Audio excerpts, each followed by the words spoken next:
Hello दोस्तों, कैसे हैं आप सभी लोग। आशा करते होंगे भाई आप लोग अच्छे होंगे। चलिए आज हम लोग पढ़ेंगे सेल।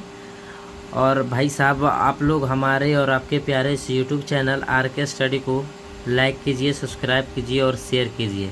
चलिए आज हम लोग सेल टॉपिक पढ़ते हैं भाई साहब। तो सबसे पहले अपन जानेंगे मेरे भाई सेल होता क्या है ना। सेल क्या होता है? जीव शरीर की संरचनात्मक एवं क्रियात्मक इकाई को कोशिका कहते हैं। क्या कहते हैं? कोशिका कहते हैं। अच्छा, जब हम कोशिका कहेंगे उसे तो कोशिका के अध्ययन को क्या कहते हैं? कोशिका के अध्ययन को साइटोलॉजी कहते हैं। कोशिका का खोज सर्वप्रथम रॉबर्ट हुक ने कब किया? सन 1665 ईस्वी में किया। पूछेगा कोशिका का खोज सर्वप्रथम किसने किया? रॉबर्ट हुक ने किया। कब किया? सन 1665 ईस्वी में किया। ठीक है। ये वृक्ष का कार्य मृत कोशिका में किया था। ठीक ना। मृत कोशिका का खोज किसने किया? तो रॉबर्ट हुक ने किया। ओके।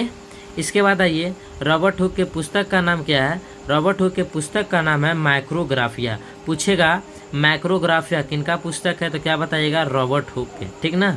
इसके बाद आइए, ये अच्छा सर हम तो बात जान गए भाई साहब, मृत कोशिका का खोज किसने किया? किसने किया? रॉबर्ट हुक ने।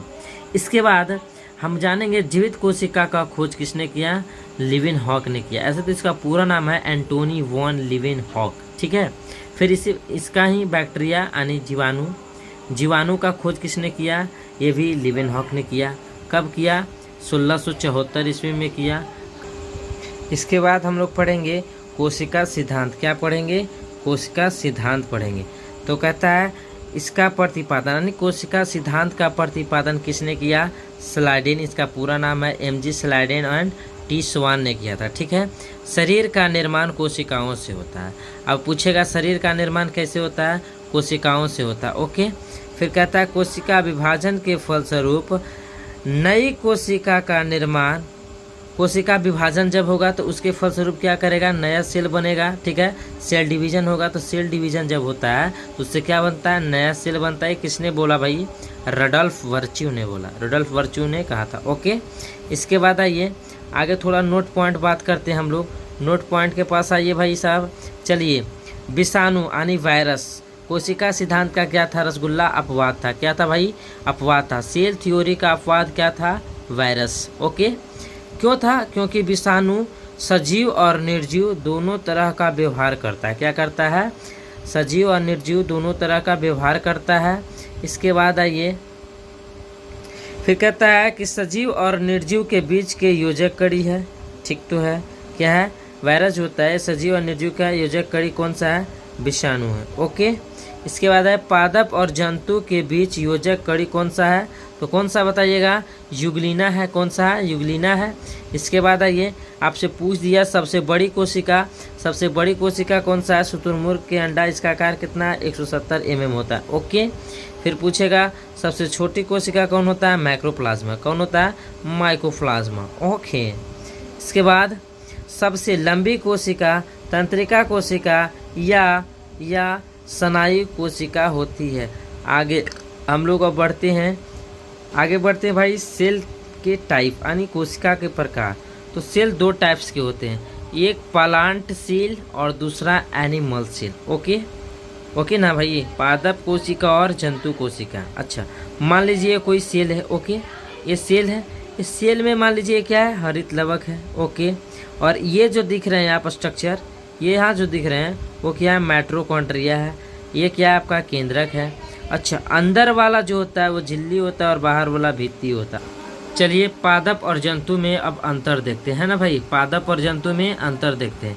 कहता है यह पादप में क्या होता है? यहाँ कोशिका भित्ति होती है, यहाँ पे कोशिका भित्ति नहीं होती। ओके। यहाँ पे कोशिका भित्ति नहीं होती। कहाँ पे नहीं होता है? जंतु में। ओके। इसके बाद कहता है कोशिका झिल्ली इसमें होती है। पादप में कोशिका झिल्ली होती है, जंतु में कोशिका झिल्ली, दोनों में कोशिका झिल्ली होती है। ओके।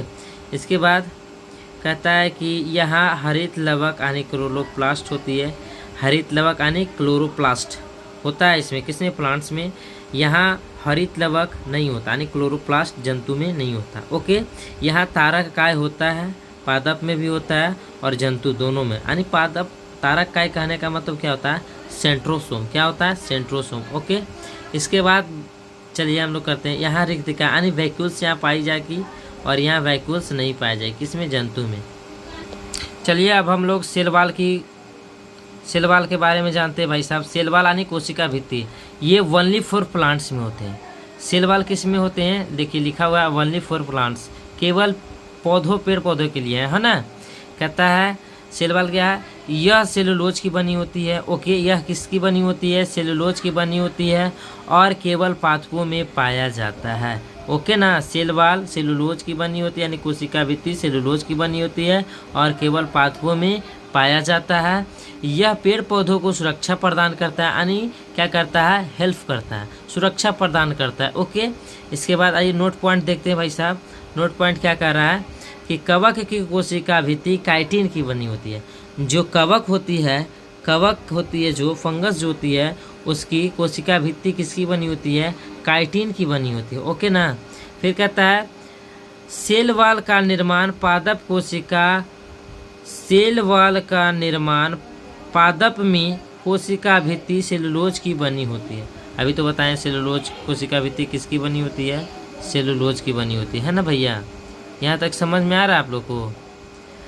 पृथ्वी पर पाए जाने वाले सबसे अधिक मात्रा में कार्बनिक पदार्थ वो सेलुलोज होता है। ठीक ना, पृथ्वी पे पाए जाने वाले सबसे अधिक मात्रा में कार्बनिक पदार्थ वो क्या होते हैं? सेलुलोज। जैसे कपास, कॉटन।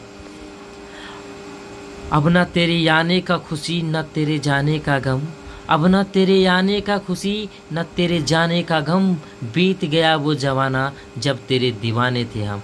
दोस्तों आप लोग सपोर्ट कीजिए RK स्टडी चैनल को और लाइक कीजिए, सब्सक्राइब कीजिए, शेयर कीजिए ताकि आप हमसे जुड़े रहें।